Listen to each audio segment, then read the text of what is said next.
back when everything first started. We found out not long ago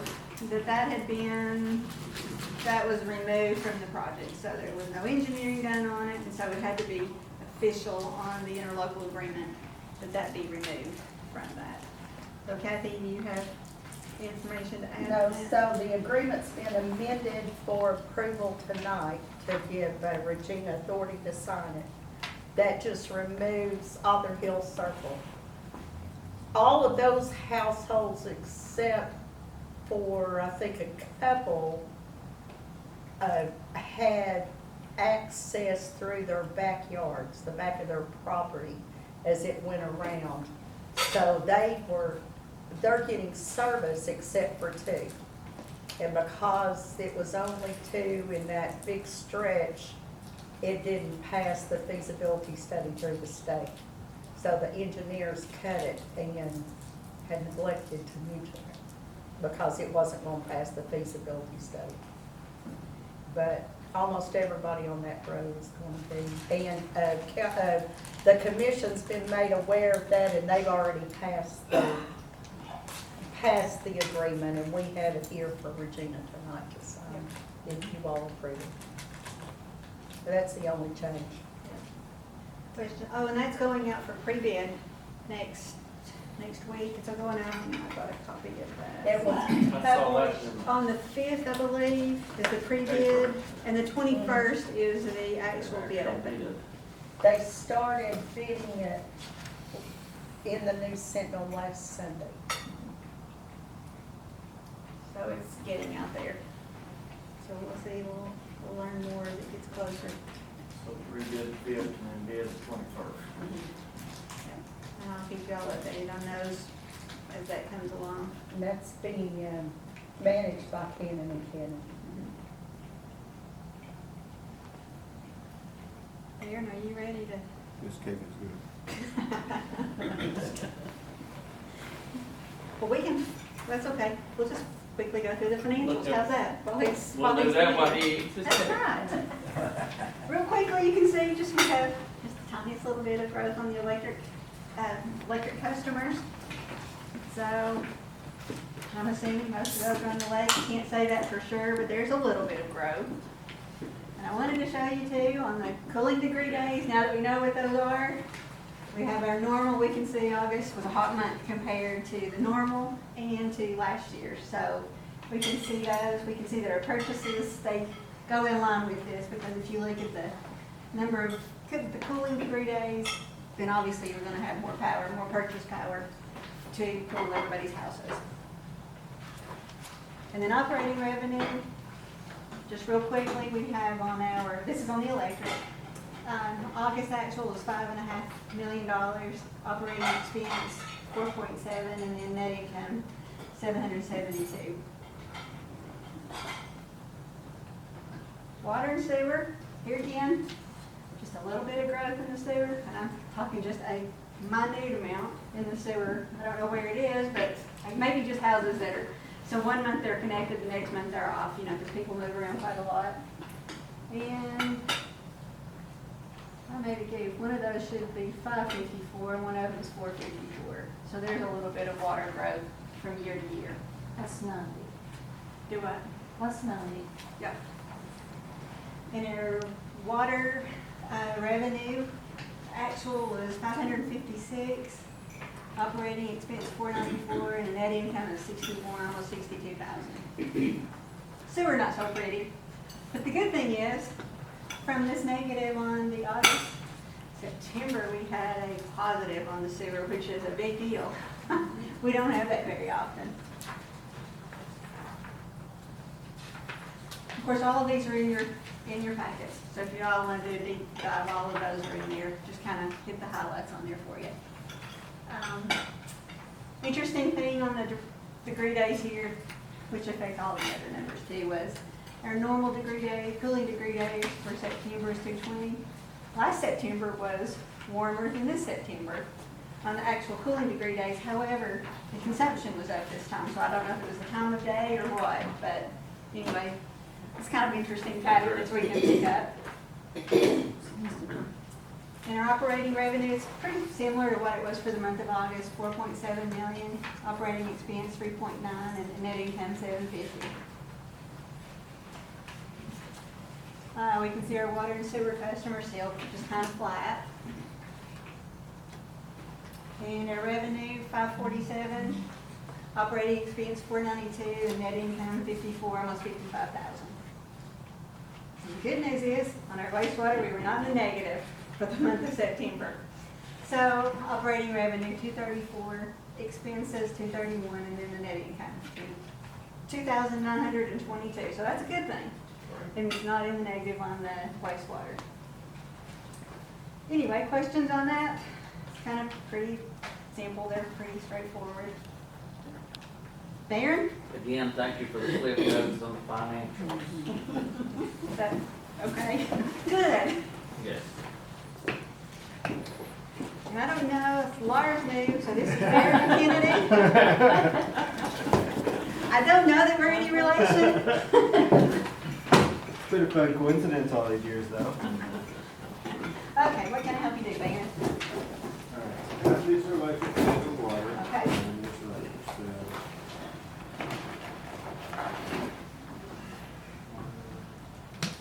electric, I think the bottom one.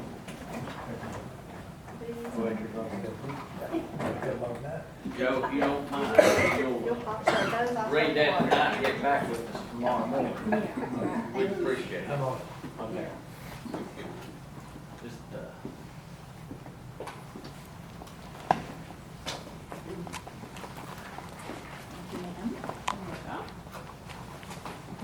No.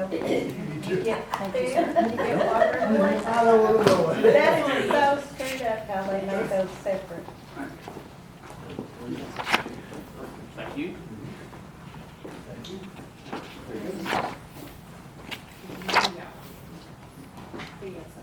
Yeah.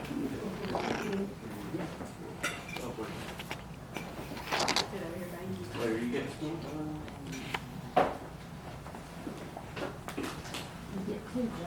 Yeah, I know we got one. I've already got one. What do you need? What do you have? I just got water. I think we're short of electric over here. Yeah. You got it. You have the extras? Sorry. Okay. Oh. There's two over here. There's I'm good.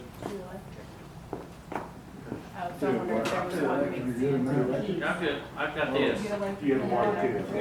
Did you get electric and water? Whose was this? That was probably yours, I thought you were short.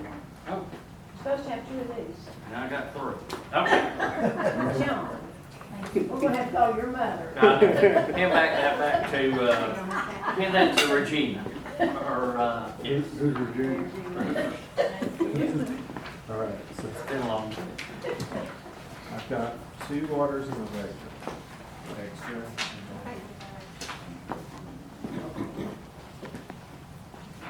That's an extra. I got 2 waters now. 2. I could take a water. water. I don't. Lord, I don't know about that. Did you get copies? Yes. Never made like that, do Can it. I send you, can I Of email you a that, copy? of what you have? Mhm. Yeah, that's Yes. Okay. Okay. That was the very hardest part. So, good to see you all again. I'm Barron. Most of you have done this before. I think there was a big football game last year and some urgency, and so I appreciate getting to go a little earlier tonight. So, do have 3 packets. I'll start with the little one. So, this one, the stapled packet. The others are your financial statements, which you know a little bit about already because they are in the past. But the financials obviously tell about how the year went. What this little packet is supposed to do is tell how the audit went. So most of it is just required audit communications and boilerplate that I won't bore you with. Can summarize to say that the audits went very well. You're accustomed to them going very well, and they did again, so appreciate Jennifer's help and her team. And also during that time period, of course, we had a transition with Regina as well. So all that right at year end went very well. On page 1, it talks about accounting policies and practices. Very happy this year that it was actually a quiet year as far as accounting standards goes. We've had a few bigger ones over the years with leases a couple years ago in particular, and last year subscription-based IT arrangements. But we didn't really have to implement any new practices this year, so we enjoyed the break on that. Audit adjustments, uncorrected misstatements, at the bottom of this page, we had none. So nice clean set of books. We did post a few entries, but those were part of our accounting assistant. So that included the leases, we call them SPIDAs, but that's the subscription-based IT arrangements. And also the OPEB report. So management does get actuarial reports to book the OPEB entries, and that's your post-retirement health insurance is what that acronym means.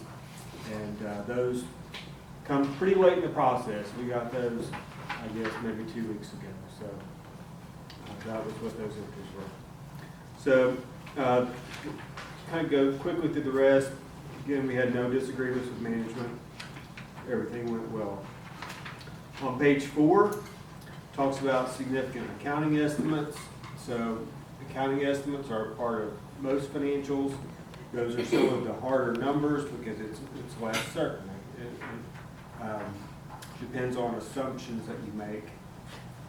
But these are the estimates that are important to your financials. It's not a new list. These are the same ones that we were talked about every year, but capital assets, the useful life of those affects your depreciation expense.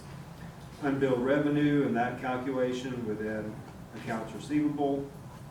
Also the allowance for uncollectible receivables, and then that other post-employment benefits liability that I spoke to a minute ago with the actuary. Okay, no questions on that. We'll flip to the financials, and I will start with electric. You should have one of each. Hitting the highlights, I will start on page 1 of that with the auditor's report. The auditor's report is now kind of sprawled over 3 pages, but really this is the page that's ours. This is why we do all the test work that we do, so that we can get a clean opinion. And that's what we have done. We have given a clean opinion or an unqualified opinion. So that's what you obviously are striving for with your audit. So nice clean opinion. If you'll flip over then to page 13, we'll blast through the financials themselves and talk about a little bit how the year went. So on page 13, you can see there at the bottom, total assets and deferred outflows compared to the previous year went up $3.4 million. Kind of seeing how that happened, if you scroll up, really the big one, as you would expect, is within capital assets. So capital assets grew $2.7 million, which we'll talk about a little bit more in a minute. You see the restricted assets, restricted cash, really that's just your construction fund. So most of those remaining funds were used up during the year. And then back to the top of that, you see accounts receivable went up almost $1 million. That's largely timing. Regina was talking about cooling days and weather, and right there at year end, that can really swing a lot based on usage and what kind of summer you have. So that's really getting accounts receivable up to the level it was in 2022. Okay, the rest of that statement is on the next page. You'll flip over to page 14. Not very many notable things on this page. You can see really the big swing. I told you that assets went up $3 million. Really the offset of that was mostly in net position. So your equity at the bottom of the page went up $2 million. So most of your equity is in net investment in capital assets, so that's where most of your increase was. I do point out on the electric department every year that your unrestricted equity is still a negative number. So that's something that when the comptroller reviews our financials that we submit every year, that's usually the only finding they have on that, is that your electric department unrestricted net assets is still negative. It did get less negative, we'll say, this year, so it increased $216,000. But you can see that most of your equity, if you will, is tied up in your capital assets. The net investment in capital assets, just mathematically, what that number represents is your capital assets less all your related debt. Okay? In that debt, speaking of, if you look up, it splashes twice on this page. You have long-term debt, and then we break it out into its current maturities up in the current liability section. And your long-term debt increased actually this year, $620,000 with some new borrowings that I'll get to in a second. Okay, page 15, statement of revenue, expenses, and changes in net position. I like to start at the bottom of this page. Change in net position was $1.9 million, almost $2 million, $1,961,000. So that represents a good year for the electric department. So that's a pretty healthy increase from the previous year. And really that's driven by the top. You see total operating revenues went up $1.3 million, 2% growth there. I always like to talk about the cost of sales when I speak of revenues, because obviously they are related. They usually go up together. But you see this year cost of sales actually went down $347,000. So when your revenue's going up and your cost going down, your margin obviously improved significantly. So 36% margin this year versus 34% previous year. So the margin itself went up $1.6 million. Most of that, as you know, was the big new industrial customer that you picked up here in the year. So that turned out to be a big deal. Operating expenses went up $700,000. I already told you that cost of sales, which is within that category, went down. So your other operating went up close to $1 million in various categories. None of these are exceptionally big. Really, your maintenance of distribution plant and your distribution both went up. Those two lines together went up over $500,000 with just overhead line expense. So, and the timing of that. General administrative went up $220,000 with compensation and insurance costs. Depreciation, obviously non-cash expense, but that went up $180,000, and that's purely a function of your capital assets and growth in that area. Okay, the only other notable thing on this page was FEMA grants down in your non-operating revenue or expense section. This is from storm damage in a previous year that was received during 2024. Okay, I'll then jump you over to page 22.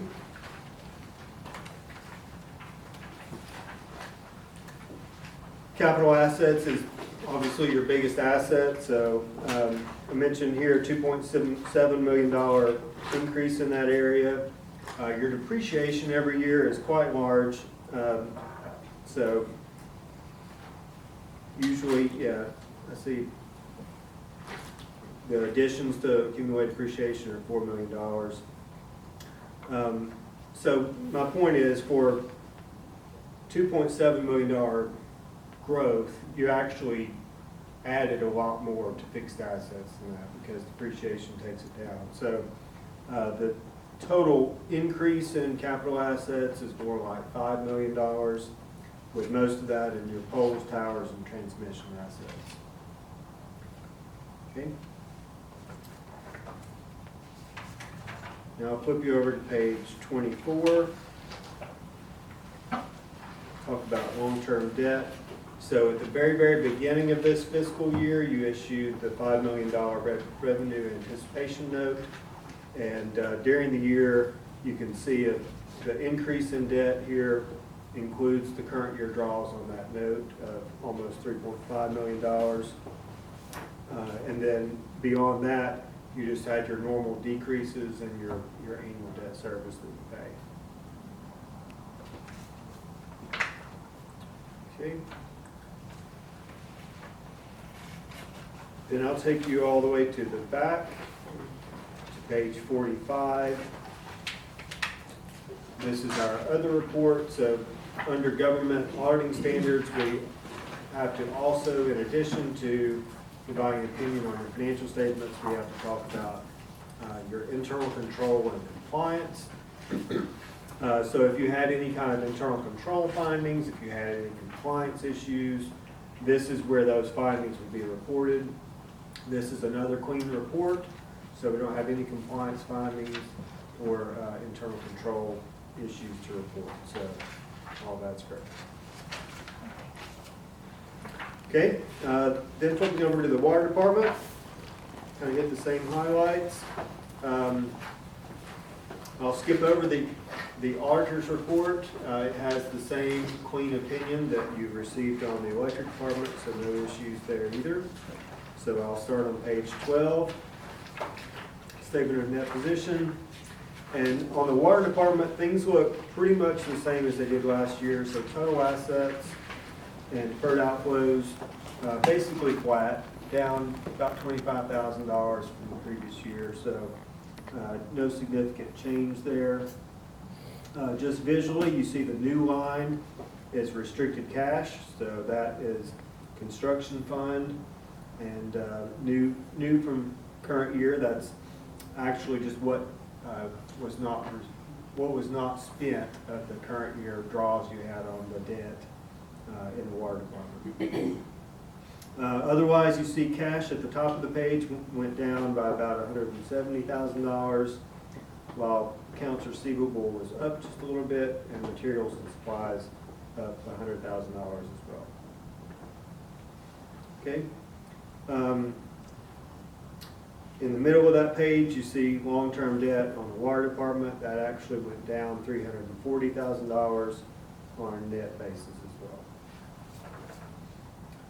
Okay, page 13 is statement of revenue, expenses, and changes in net position on the water department. You'll see this does reflect the rate increase that was enacted at the beginning of the year. That rate increase was accomplished through changes in your minimum bill, and that's so it wasn't a per gallon rate increase. It was your minimum bill, as you're aware of.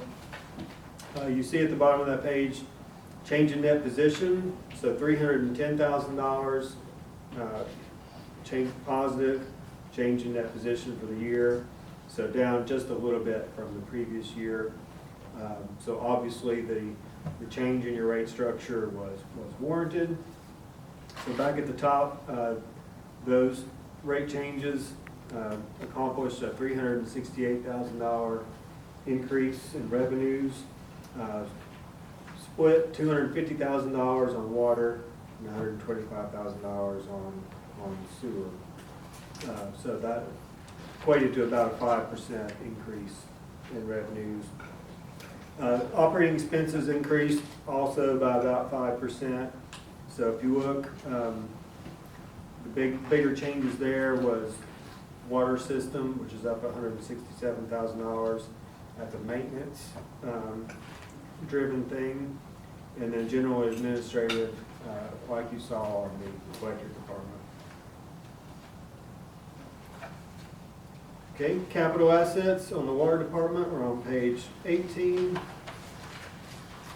They were basically flat in total, decreased $122,000, but you actually increased capital assets by about $1.8 million or so. And then depreciation was just a little bit more than your additions this year. So no major additions, just kind of normal stuff, but ended up just kind of breaking even with your depreciation. Page 19, long-term debt here, and you can see the new note here. It was a capital outlay note that was issued during the year, $380,000 for some equipment. You see that in the increase. You also see a very small draw on the SRF fund loan from the previous year, so remember those two loans are still out there. Both of them are not, neither of them, I guess, are fully drawn yet, as those projects are still being worked on. Okay. Before I get to the internal control fund or report on this one, I'll flip you to page 30 and 31, which shows water department and sewer department on their own. So page 30 shows the water department. Its change in net position was $369,000, which is actually down from the previous year. So the operating revenues, as previously mentioned, went up 5% with the rates, but operating expenses went up $363,000. So more of the expense increase on water. To the next page is wastewater, and it actually, change in net position, went up. It's still a loss. It's $58,000 compared to $130,000 loss last year. Okay, and then the very last thing, page 38 and 39, is the water department's internal control and compliance report. And please, that was another clean report. There's no findings from the water department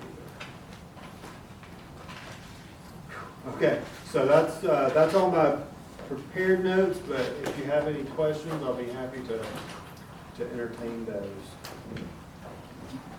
Kenny always had questions for Tina. Yeah, but. I'm just Or usually real, I'm real pleased not to see questions, the number on just page the 30 compared to 31 at the bottom, because that way we don't have anybody nosing in our business. That's right, you keep off the bad list. You understand how that works? You're not allowed to lose money between your water revenue and your sewer revenue. You're not allowed to lose money. If you lose money over 2 years in a row, I believe, right? 2 years in a row. Then the state can come in, has ability to come in and set your rates for you. So the It'll help you manage. profits in water, sewer is a loss Nice way to leader, put it. and water is got to be your profit machine that keeps that. Keeps it level then? Mhm. Okay, that makes sense. And I think there was another minimum bill shift after your end, right?